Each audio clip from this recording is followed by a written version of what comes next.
your notes page 12.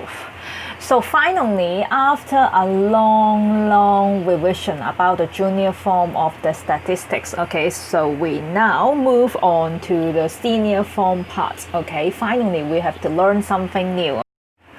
So 9.1, Introduction to Measures of Dispersion. So in junior form, we learned mean, mode, median, and they are used to describe the central tendency, okay, 集中趨勢. But do they represent all characteristics of all data? Okay, so let's look at the following two sets of data.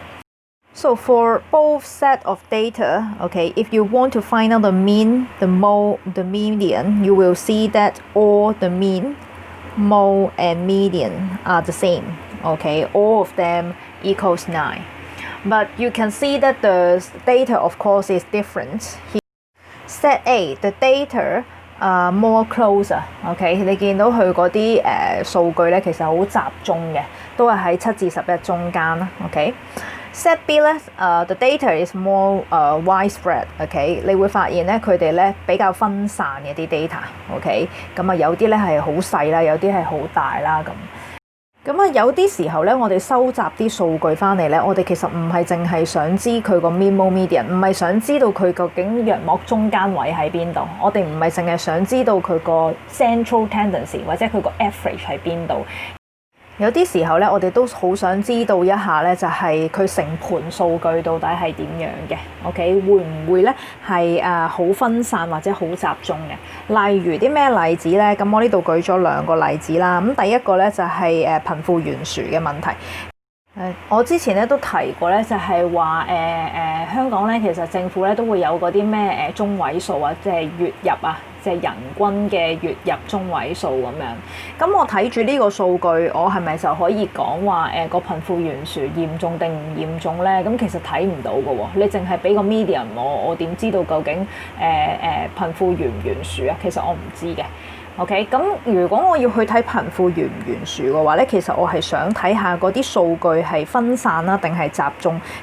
咁喺呢個時候咧，我哋就唔係想知道佢個 central tendency。OK， 我而家咧就係想知道咧佢個 dispersion 係幾多，即係佢嗰個離差，佢哋個相差係有幾多。OK， 分得散唔散咧呢堆數據。咁啊，老師咧有時咧都會去留意下咧，就係個 dispersion 嘅。OK， 咁啊，因為個 dispersion 咧係 show 到個 learning diversity 嘅。咩意思咧？即係話，譬如果嗰個班裡面咧嘅數據 ，OK， 嗰啲測驗成績嗰啲數據咧係好集中嘅。好集中嘅啲 data， 咁即係話咧，佢哋全班嘅同學仔咧個能力咧都係咁上下啦。OK， 咁你喺教學方面咧，可能就會簡單好多，就唔需要咧整好多筆記啊，整好多嘅 past paper 啊俾佢哋做。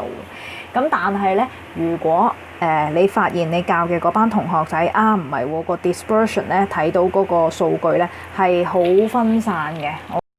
可能叻嘅同學咧有一堆啦，然後弱嘅同學可能有一堆嘅時候，如果嗰啲數據係好散亂嘅話咧，咁喺呢個時候咧可能老師咧就會諗可能咧叻嗰啲同學咧就整啲 past paper 俾佢做啦，跟住咧弱嘅同學咧可能你要整啲筆記俾佢啦，咁俾佢溫書用啦咁。咁喺咁樣嘅情況之下咧，老師咧就可以憑住嗰個 dispersion，OK， 就可以咧去睇晒咧成個班個情況係點。咁如果齋睇 mean, mode, median 咧，呢啲嘢咧就睇唔出嘅。咁我哋咧 mean, mode, median 咧 ，OK， 就有3樣嘢去 represent central tendency 啦。咁 dispersion 咧都係一樣嘅，我哋都係要學3樣嘢。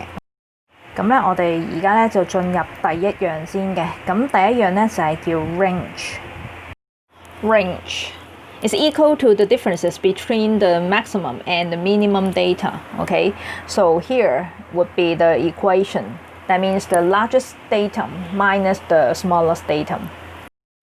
For grouped data, okay, the calculation would be the upper class boundaries of the last class interval minus the lower class boundaries of the first class interval. Okay, so when you get the answer with the larger number, okay, that means larger range, then you will have the larger dispersion of the data. Okay, so again, this one is affected by extreme data. 咁啊，就咁睇呢一紮嘢咧，可能你未必知道做乜嘅，咁但係當計數咧就應該會明嘅。OK，咁我哋試一試計啦。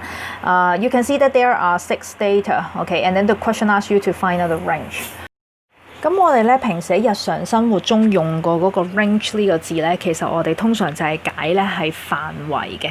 OK，咁即係話咧，譬如如果我呢一堆 data 個 range 係幾多啊？咁你同人傾偈嘅時候，人哋就答你4至17啦，咁4至17之間啦，可能會咁樣答你嘅。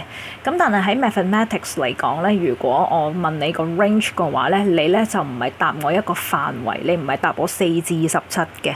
OK， 你係咧答我一個數字嘅啫。咁喺呢個 case 裏面咧就係4至17啦，咁個 range 咧就會係17 minus 4, so the answer should be 13. Okay, and then for the second one, okay, when I talk about the range would be the largest number, that means 30, minus the smaller number, that means 5. So the answer here would be 25. 咁就計完 range 㗎啦。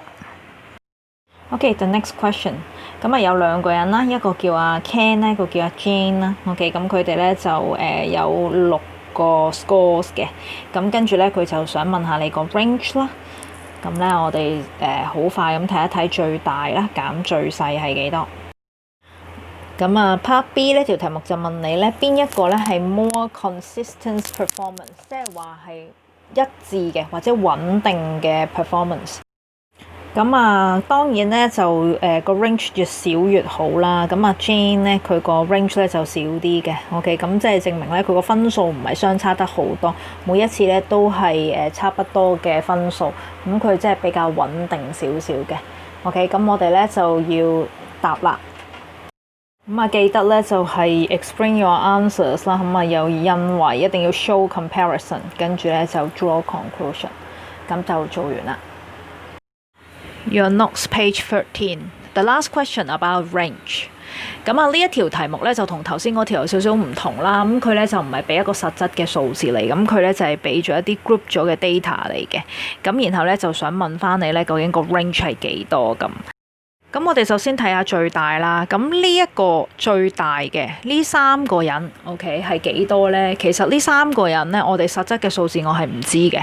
佢係120啊、123啊、124啊，定係124.2啊？其實我都唔知嘅。不過呢，我知道呢，佢一定唔會超出個最大嘅，就係 class boundaries。咁所以呢，我哋就係 take class boundaries。咁啊呢個咧係 class boundary 最大咧都係124.5嘅啫。OK， 咁跟住咧我哋咧就要睇下咧最細嘅數字係幾多。咁呢7個人咧，我哋仍然係唔知道佢實質嘅數字係幾多嘅。咁我唔知佢係102啊、100啊定係幾多。咁我哋咧就唯有咧係 take 咧佢最細嘅可能性。咁佢最細嘅可能性咧就係有機會係99.5，係最細㗎啦。咁所以咧，我哋咧就會 take upper class 嘅 boundaries of the last class interval. That means this one, and the lower class boundaries of the first class interval. That means this one. OK， 咁然後相減咧就係個 range 啦。OK，so this is now your turn. Please do the exercise.